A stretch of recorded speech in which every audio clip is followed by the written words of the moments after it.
阴阳道也。丹阳子是说，比寻常人多出2层，像你讨教一样。命林轩，起。阴阳道也。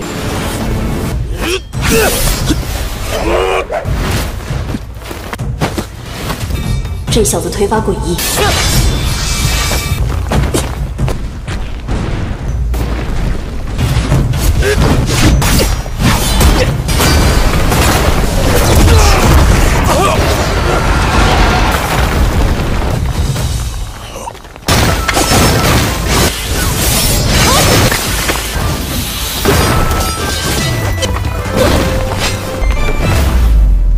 Halo kalian semua, selamat datang di channel Donghua Master. Bagaimana kabar kalian semua? Mimin harap kalian semua baik-baik saja. Dan pada video kali ini kita akan melanjutkan alur cerita dari serial Donghua Tales of Herding Gods episode ke-44.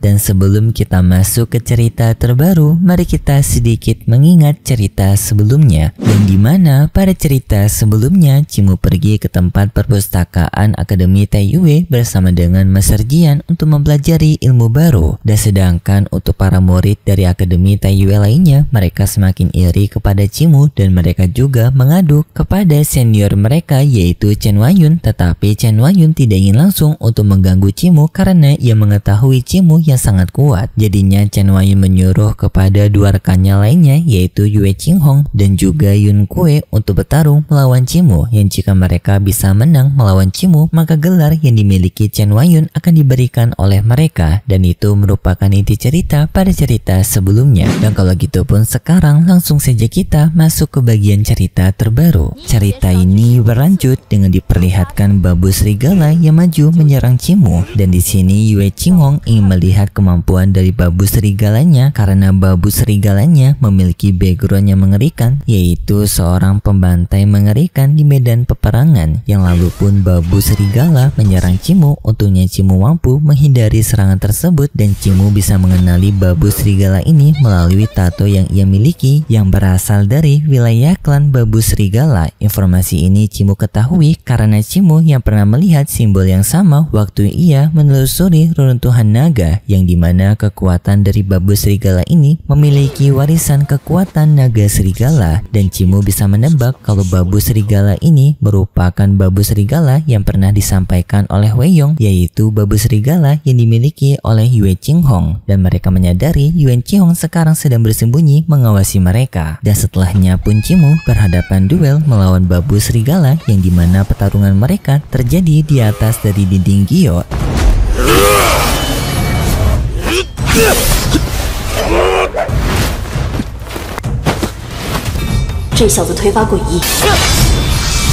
Yang Yue Qinghong melihat kejauhan, ia dibuat heran karena kemampuan kakinya Cimu yang sangat aneh bisa berdiri di atas dari batu Gyo, yang tidak diketahui oleh Yue Qinghong kemampuan apa itu. Dan pertarungan Cimu melawan babu serigala, di sini ternyata Cimu ia menggunakan kemampuan warisan dari Pak Kades, yang dimana Cimu sedikit memodifikasinya untuk memperkuat kakinya yang membuat Cimu bisa memanjat tebing giok ini.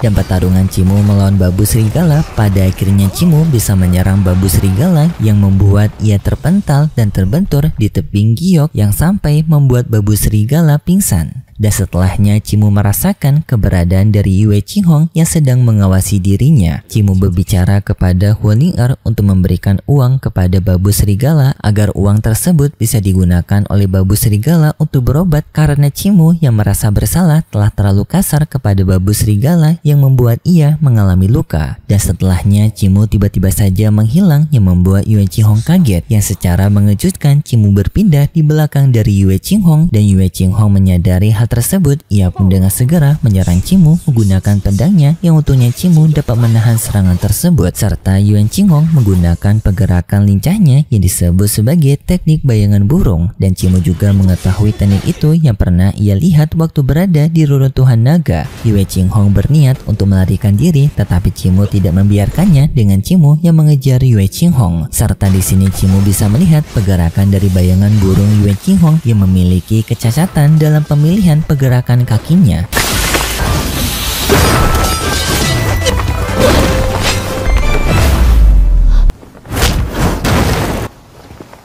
Yang pada akhirnya Cimu menabrak Yuan Qinghong ke arah sebuah dinding besar yang mengakibatkan Yuan Qinghong terluka. Dan setelahnya Cimu pergi dari sana sambil menyadari kalau Yuan Qinghong memang benar telah salah memahami pergerakan bayangan burung yang membuat pergerakan Yuan Qinghong tidak sempurna, dan Cimu bisa mengambil titik lemah dari Yuan Qinghong. Di sana Wei You memberikan pujiannya kepada Cimu karena Cimu bisa memenangkan dua pertarungan melawan Yun Kue dan juga Yuan Qinghong. Cimu mengakui pertarungan ini membuat dirinya juga diuntungkan karena Cimu bisa mendapatkan pembelajaran baru dari kedua orang ini, dan juga Cimu menyadari keberadaan dari Chen Huanyun yang sedang mengawasi dirinya. Chen Huanyun dari kejauhan ditanyakan oleh Yun Kue apakah Yun Kue sudah melihat kemampuan Cimu. Yun Kue mengatakan kemampuan Cimu seperti tidak ada kelemahannya karena setiap unsur kekuatan Cimu yang sangat kuat, dari teknik tangan kosong, teknik berpedang, dan juga kekuatan lainnya sangat kuat seperti tidak ada kelemahan. Tetapi Chen Huanyun ada melihat satu celah kecil yang dimiliki oleh Cimu yang waktu ia menggunakan chi vitalnya melawan Yun Kue. Chen Huanyun yakin dirinya bisa membuka titik lemah tersebut yang akan bisa untuk menunjukkan kelemahan sebenarnya Cimu. Tetapi tak lama kemudian tiba-tiba saja adanya sebuah bunyi lonceng yang di sana lonceng tersebut diketahui oleh mereka bahwasannya lonceng itu pertanda mulainya peperangan, yang membuat banyak orang pun kaget dan juga mereka langsung bersiap siaga, yang mereka semua langsung menuju ke tempat pintu gerbang.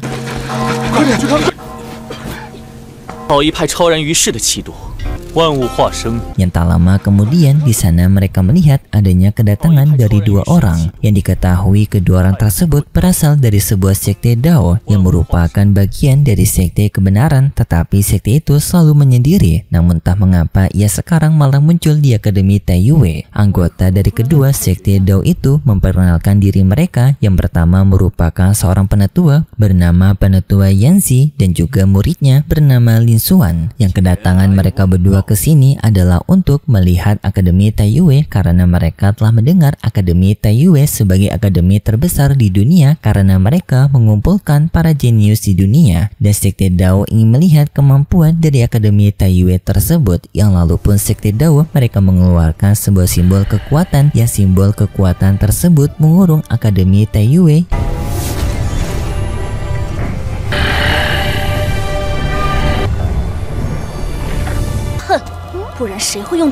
Yang membuat jalan Akademi Taiyue tersegel. Yang tak lama kemudian adanya Yushu yang datang ke tempat mereka sambil marah-marah kepada sekte Dao karena tindakan dari sekte Dao merupakan sebuah tindakan yang secara terbuka menyinggung Akademi Taiyue untuk mempermalukan Akademi Taiyue, yang jika mereka tidak memberikan respon tegas kepada sekte Dao maka Akademi Taiyue akan mendapatkan masalah dari sekte-sekte lainnya yang akan semakin menimbulkan pemberontakan dari para sekte yang tidak menyukai Akademi Taiyue. Cimu sadar tindakan dari sekte Dao tidak hanya untuk menjatuhkan Akademi Taiyue tetapi juga untuk menjatuhkan kekaisaran Yanka, yaitu ingin memberikan rasa kekecewaan dan juga putus asa dari pihak masyarakat. Karena pihak masyarakat mereka masih bisa tenang dengan penyerangan dari para pemberontak sekte karena mereka percaya dengan pelindungan dari kekaisaran Yanka yang diasah melalui Akademi Taiyue. Tetapi jika Akademi Taiyue justru dipermalukan oleh sekte Dao pada saat ini, maka hal itu akan memberikan rasa keresahan kepada para masyarakat karena apa yang mereka kira bisa melindungi mereka, yaitu para jenius kekaisaran Yanka yang berasal dari Akademi Taiyue, ternyata tidak sehebat yang masyarakat kira, yang justru bisa dikalahkan oleh sekte lainnya yaitu sekte Dao, yang hal ini pun akan menimbulkan masalah serius bagi kekaisaran Yanka.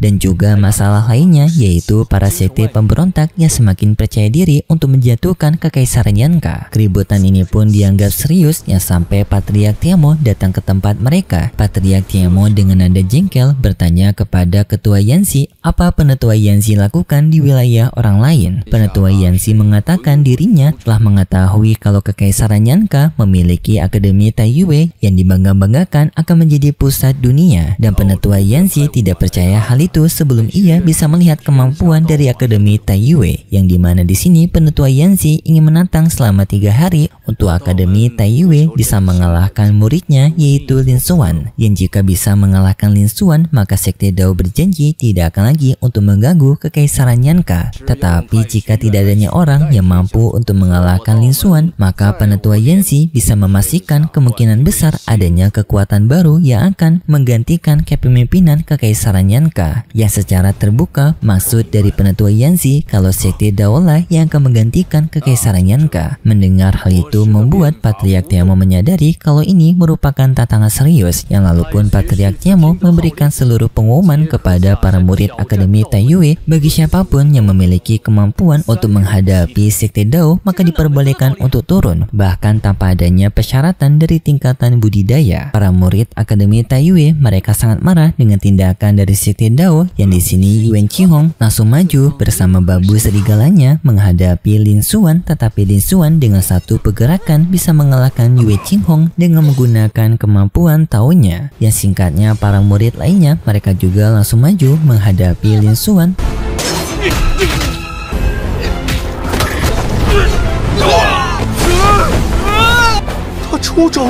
Tetapi sayangnya mereka semua dapat dikalahkan oleh Lin Xuan dengan satu pergerakan juga, yang membuat semua orang pun menyadari kalau kemampuan dari Lin Xuan telah berada di tingkatan tinggi. Cimu mencoba untuk melihat kemampuan Lin Xuan menggunakan mata dewanya, tetapi Cimu malah disadari oleh Lin Xuan, yang Lin Xuan langsung menantap Cimu, membuat Cimu pun sadar kalau Lin Xuan sedang mencoba untuk menantang dirinya. Tetapi di saat itu Pangeran Kekaisaran Yanka alias kakaknya Yushu datang ke tempat mereka juga, yang di sana kakaknya Yushu telah melihat kemampuan dari Lin Xuan dan ia menyadari kalau Lin Xuan memiliki kemampuan istimewa yang dapat melihat pergerakan lawan dan bisa untuk menentukan titik lemah, yang hal itulah bisa membuat Lin Xuan mematahkan semua pergerakan dari serangan orang-orang. Dan di sini kakak kedua memberitahu bahwasanya sekarang mereka akan mendapatkan bantuan dari murid langsung guru besar Kekaisaran Yanka yang telah kembali dari medan peperangan, yang tak lama kemudian pun orang yang dimaksud oleh kakak kedua telah muncul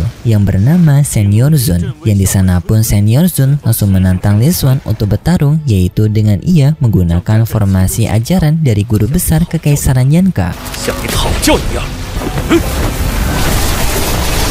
命令轩，起！阴阳道也。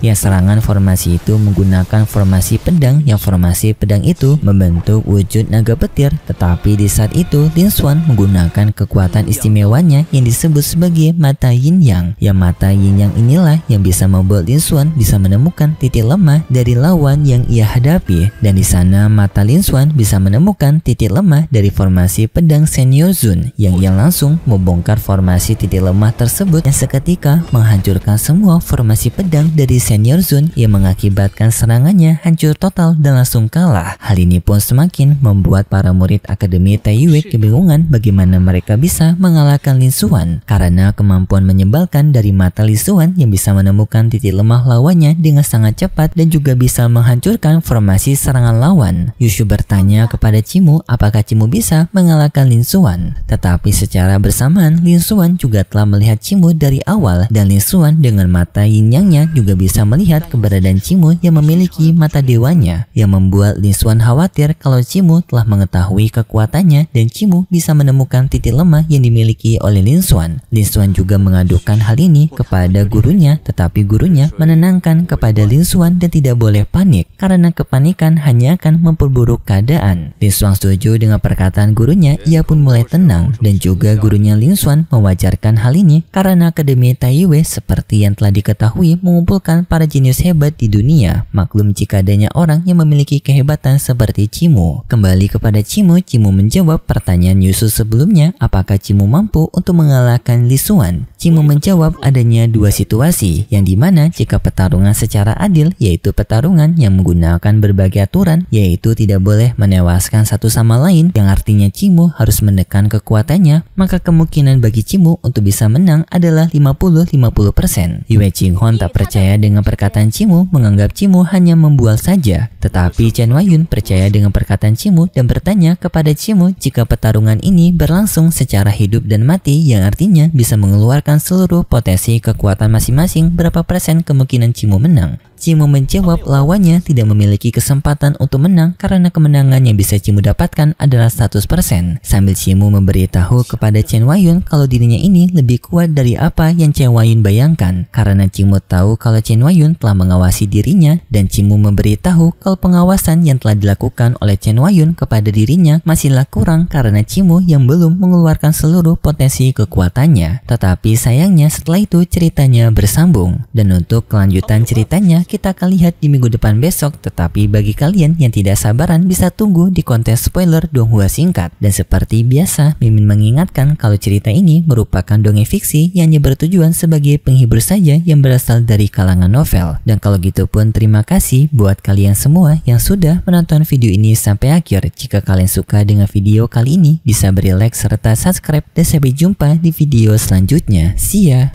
阴阳道也。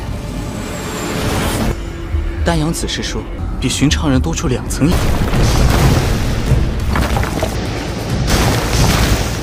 青龙军镇卫校尉昆子羽自封七星神宠，